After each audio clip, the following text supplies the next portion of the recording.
انگور کے 2 باغ عطا فرمائے۔ اللہ تبارک و تعالیٰ ایک مثال بیان فرماتا ہے کہ 2 دوست تھے اور جن میں ایک کو اللہ تعالیٰ نے خوب مال کی فراوانی عطا فرمائی، اور اس کا ذکر اللہ کرتا ہے۔ وَاضْرِبْ لَهُم مَثَلًا رَجُلَيْنِ جَعَلْنَا لِأَحَدِهِمَا جَنَّتَيْنِ مِنْ أَعْنَابٍ وَحَفَفْنَاهُمَا بِالنَّخْلِ وَجَعَلْنَا بَيْنَهُمَا زَرْعًا۔ ایسے 2 باغ انگور کے عطا فرمائے جس کے گردا گرد فرمایا کھجوروں کے درخت اللہ تعالیٰ نے لگائے، وجعلنا بینہما زرعا، اور اس کے بیچ میں اللہ تعالیٰ نے دیہاتی ہوتی غریب کھیت کو عطا فرمائے۔ کیسا منظر ہوگا؟ ایک تو 2 بڑے انگور کے باغیچے عطا فرمائے اور اس کے کناروں پر اللہ تعالیٰ نے کھجور کے درخت لگائے، اور جو پہاڑ کی طرح اور اس کے دیوار کی طرح اس کے اپنے باغیچے کے لیے خوبصورتی چتار کے اندر اس کی حفاظت کا بھی انتظام کر دیا گیا، اور درمیان میں اللہ تعالیٰ نے کھیتی بھی بنا دی۔ ایک طرف سے کھیتی کا فائدہ ہوتا ہے اور ایک طرف سے کھجور کے درختوں سے فائدہ ہوتا ہے، اور تیسرے یہ ہے کہ انگوروں کے باغیچے سے تو انگور ملتے ہی ہیں اور ان باغیچوں سے انگور کا فائدہ ملتا ہے۔ ایک ساتھ اللہ نے 3 نعمتیں عطا فرمائے۔ کلتا الجنتین آتت اکلها ولم تظلم منه شیئا، دونوں کے دونوں باغیچے برابر طریقے سے پھل لاتے، ولم تظلم منه شیئا، اور ذرا بھی گھاٹا نہیں کرتے، ذرا بھی گھاٹا نہیں ہوتا۔ کبھی بھی کسی بھی موقع پر ان دونوں باغیچوں سے اسے نقصان ہی نہیں ہوا۔ ہر سیزن کے اندر اور جتنا ان کو اندازہ لگا تھا برابر اس اندازے کے مطابق اسے فصل کٹ جاتی، انگور مہیا ہو جاتے، انگور مل جاتے۔ اور ان دونوں باغیچوں کے علاوہ اللہ نے اور جو اور باغیچوں کا اور کھیت کھلیان کا ذکر کیا وہ بھی اس قسمت کے اندر داخل ہو گئے۔ کلتا الجنتین آتت اکلها، یہ دونوں باغیچے برابر پھل لاتے، ولم تظلم منه شیئا، اور ان میں سے ذرا بھی گھاٹا نہیں ہوتا۔ وفجرنا خلالهما نہرا، اور ان دونوں باغیچوں کے میان میں، درمیان میں، بیچوں بیچ ہم نے نہر کو جاری کر دیا۔ نور علی نور ہے، باغیچے ہیں، کھجوروں کے درخت ہیں، کھیتیاں ہیں، کھلیان ہیں، اور بیچ میں سے اللہ تعالیٰ پانی کے نہر کو بھی جاری فرما دیا۔ اور جب فصل کٹنے کی بات آتی ہے تو برابر طریقے سے انگور کی فصل کٹتی ہے، کھیتی اور باغ باغیچوں کی فصل کٹتی ہے، اور کھجور بھی نکلتے ہیں، اور ان میں سے سرمایہ کے ذرا بھی اسے نقصان نہیں ہوتا اور گھاٹا نہیں ہوتا۔ وَكَانَ لَهُ ثَمَرٌ، اس کے علاوہ بھی اللہ تعالیٰ اسے زمین دولت عطا فرمایا۔ تو اتنا ہی سونا بھی تھا، چاندی بھی تھا، اور اس کے علاوہ بھی اور بھی بہت ساری اس کے پاس پراپرٹیز تھی، جائیداد تھی۔ فرمایا وَكَانَ لَهُ ثَمَرٌ، کھیت اور کھلیانی کی بات نہیں، اور اس کے علاوہ بھی اس کے پاس بہت ساری جائیداد تھی، زمینیں تھیں۔ فَقَالَ لِصَاحِبِهِ وَهُوَ يُحَاوِرُهُ أَنَا أَكْثَرُ مِنكَ مَالًا وَأَعَزُّ نَفَرًا۔ ایک دن کیا ہوا، اس کا جو دوسرا ساتھی اور اس کا دوسرا فرینڈ ہے وہ اس سے مل گیا، اور اللہ بولتا ہے فَقَالَ لِصَاحِبِهِ وَهُوَ يُحَاوِرُهُ، تو وہ یہ جو کھیت کھلیاں اور باغ باغیچے والا ہے وہ اپنے ساتھی سے، اور جبکہ وہ آپس میں مل کر گفتگو کر رہے تھے، وہ اس سے مل کر بات چیت کر رہا تھا، کہنے لگا انا اکثر منک مالا واعز نفرا، میرے سنتا یہ ہے کہ میں تجھ سے مال میں بھی بڑھ کر زیادہ ہوں، اور میرے ہاں عزت والے لوگ بھی زیادہ ہیں، معزز لوگوں کا طبقہ بھی میرے پاس زیادہ ہے، کہ میرے ارد گرد VIPs رہتے ہیں، بڑے بڑے لوگ رہتے ہیں، اور میرے پاس مال بھی زیادہ ہے، تیرے پاس تو کچھ بھی نہیں، ہٹیجر زندگی گزارتا ہے، تیرے پاس معزز آدمی ہے اور میرے پاس مال اور دولت ہے۔ ودخل جنت، یہی باتیں ہوتے ہوتے ہوتے اسے لے کر اندر اپنے باغ بغیچے میں پہنچ گیا. بہت لمبا چوڑا باغ ہے. اللہ نے 2 بغیچے عطا فرمائے, دور کے پیڑ لگے ہوئے اور اطراف میں کھجوروں کے درخت ہیں, درمیان میں اللہ نے کھیتی بنا دی اور خوبصورت اللہ درمیان میں نہر کو چلایا. ساتھی کو پکڑ کر باتیں کرتے ہوئے کہ میں بڑا ہوں, میرے پاس مال بھی زیادہ, دولت بھی زیادہ, سونا زیادہ, چاندی زیادہ, اور عزت والے لوگ اور جو بڑے بڑے لوگ ہوتے ہیں شہر کے وہ بھی میرے ہی پاس زیادہ. باتیں کرتے کرتے وہ اپنے باغ بغیچے میں لے کر پہنچ گیا. وہ داخل جنت, اس حال میں وہ اپنے بغیچے میں داخل ہوا. وہ ظالم لنفسہ, وہ اپنے آپ پر وہ کے ظلم کر رہا تھا. یہ باتیں کرتے ہوئے اور جیسے وہ بغیچے کے اندر داخل ہوا, اللہ کہتا ہے وہ اپنے آپ پر گویا کہ ظلم کر رہا تھا.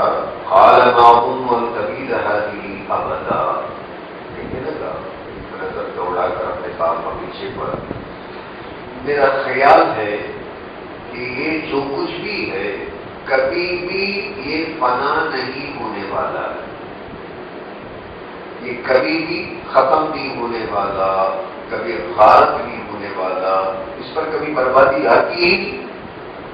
میں خیال ہی نہیں کرتا, کیونکہ میرے خیال میں بات آتی ہی ماں بدو, مجھے اس بات کی فکر ہی نہیں, میں کبھی سوچا بھی نہیں, میرے دماغ میں یہ بات آتی ہی نہیں, خیال گزرتا ہی نہیں ہے کہ اس پر کبھی کوئی نقصان بھی آئے گا, کبھی کسی موقع پر اس کھیت اور کھلیان پر کوئی بربادی بھی آئے گی. وما اظن الساعة قائمة, اور اس کے ساتھ ساتھ اس ظالم نے یہ بھی کہہ دیا اور میرا ایک خیال کبھی گزرتا نہیں کہ قیامت نہیں برپا ہوگی. ایک کھیت پہ بھی کبھی خزاں کا دور نہیں آئے گا, ایک کھیت کبھی پھل نہیں دے کر برباد ہو جائے, ویران ہو جائے, یہ کبھی میں خیال نہیں کرتا. اور ایسے ہی قیامت بھی برپا ہوگی, اس بات کا بھی مجھے کبھی خیال نہیں آیا.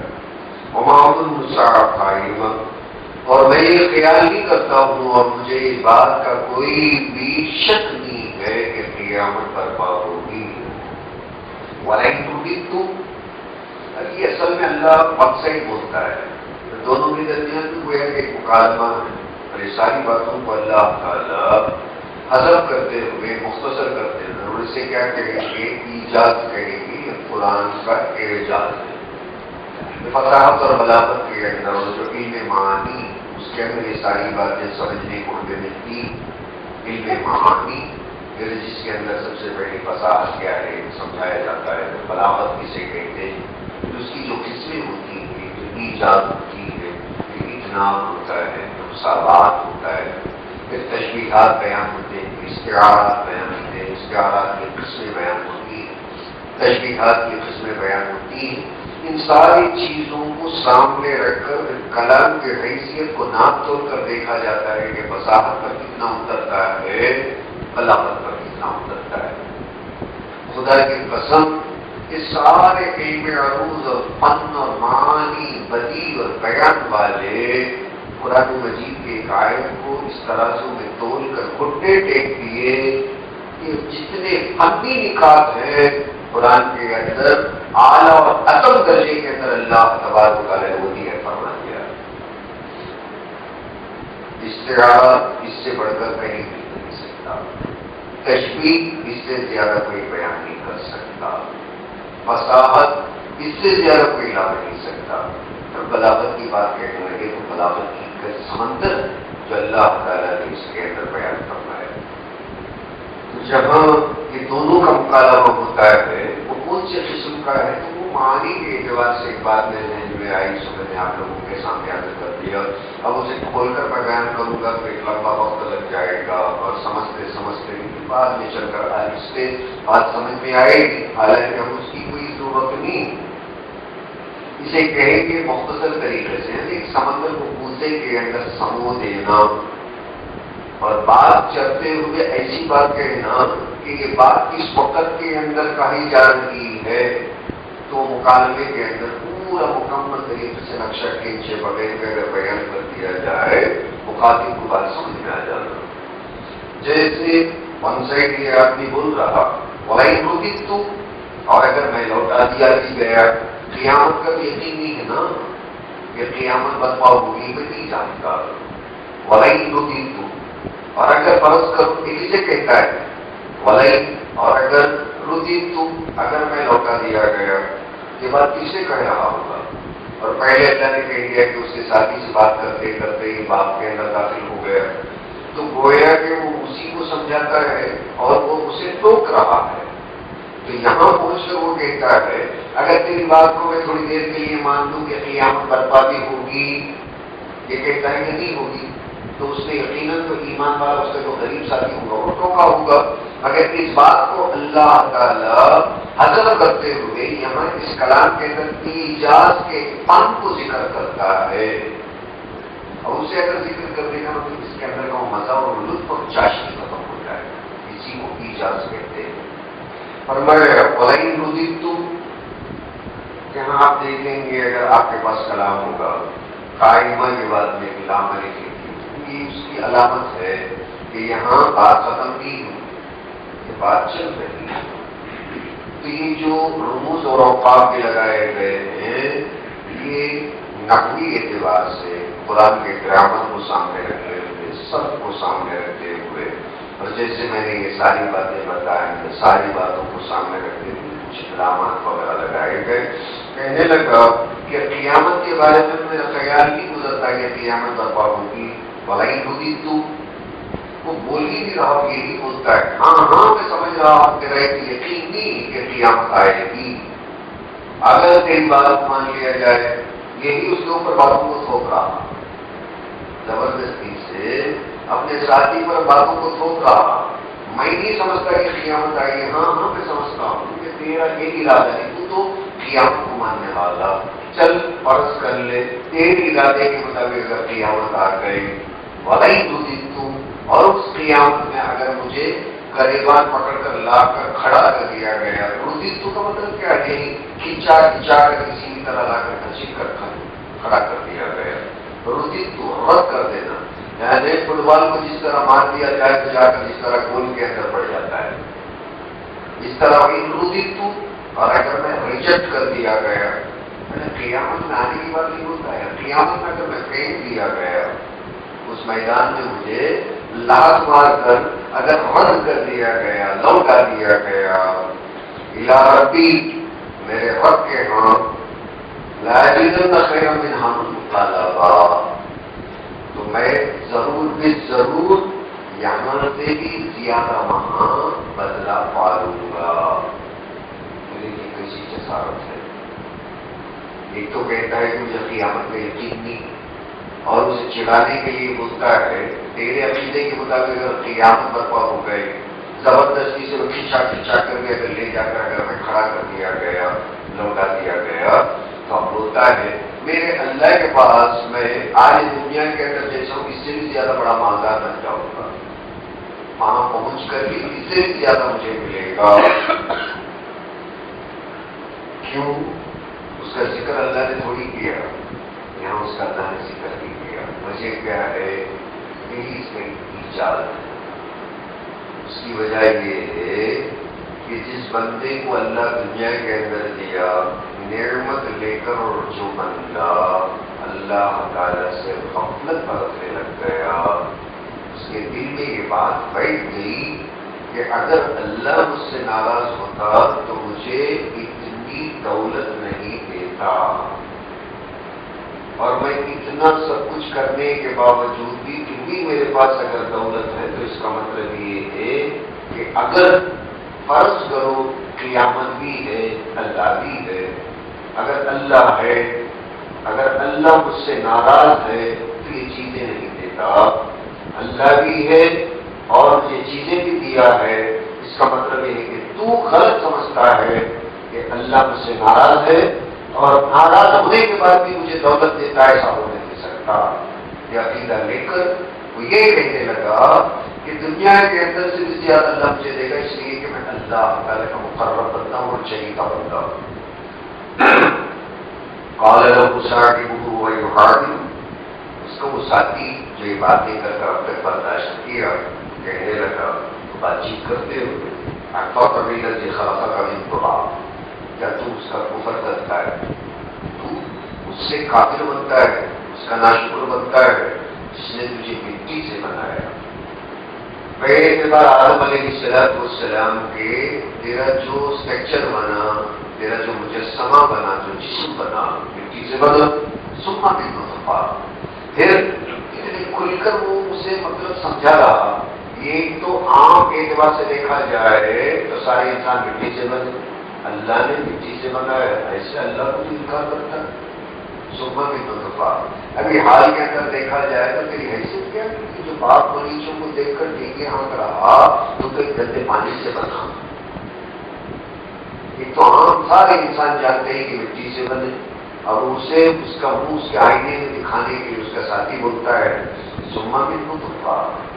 پھر تو اللہ تعالیٰ تجھے گندے پانی سے بنایا، سما صفا رجلا۔ پھر جب چل کر اللہ تعالیٰ تجھے 9 مہینوں کے بعد میں برابر سرابر کی انسان مرد بنا کر پیدا کیا۔ پہلی حالت میں تو آج سے جتنے سال ہیں وہ سالوں کے پیچھے اگر ریوینڈ کر دیا جائے، ساری عمر کو ریوینڈ کر دیا جائے تو ایک وقت وہ آئے گا کہ انسان سے ایک پانی کا خطرہ بن کر رہ جائے۔ تو وہ اس انسان کو جو اتنی عمر گزارا ریوینڈ کر کے بتا رہا ہے مٹی سے بنا، اور حال کے اندر دیکھا جائے تو ایک گندے پانی سے بنا، سما صفا رجلا۔ پھر اللہ تعالیٰ تجھے درست کر کے مرد پیدا فرمایا، ایک مرد بتا دیا۔ لیکن اللہ ربی ولا اشرک بربی احدا۔ لیکن میں یہ بات مانتا ہوں کہ میرا پروردگار تو اللہ ہے، اللہ کے سوا کوئی بھی میرا رب نہیں، ولا اشرک بربی احدا، اور میں میرے رب اللہ کے ساتھ کسی کو شریک نہیں ٹھہراتا۔ وہ ایک کلمہ سنایا لا الہ الا اللہ۔ ایک تو کفر کی بات کر گیا، قیامت کچھ بھی نہیں، اگر قیامت میں بھی زبردستی لا کر کھڑا کر دیا گیا اللہ مجھے اس سے بھی زیادہ دے دے گا۔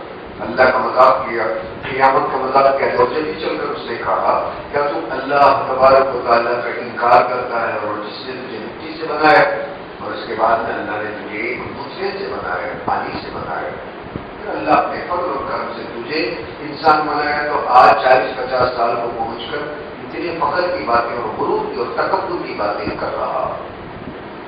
جو انسان کسی بھی عمر میں پہنچ کر غرور کرتا ہے، اس آیت کو سامنے رکھ کر وہ اپنے عمر کو ریوائنڈ کر کر دیکھ لے آخر میں کیا بچتا ہے۔ 50 سال کے انسان اگر غرور کرتا ہے تو 50 سال پہلے وہ کیا رہا ہوگا؟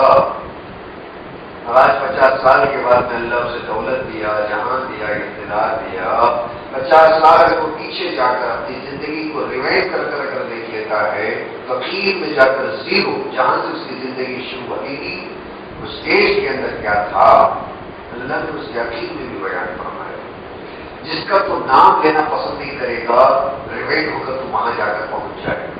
لن یکن شیئا مذکورا، آگے چل کر اللہ تعالیٰ الکتاب الانسان یقین من الدہر لن یکن شیئا مذکورا، تو ذکر کرنے کے قابل بھی نہیں تھا، ایسی چیز تھا ذکر کرنے کے، زبان پر تیرا نام لینے کے بھی قابل نہیں تھا، تو اس شکل میں تھا، اللہ نے پھر تجھے یہ شکل دی۔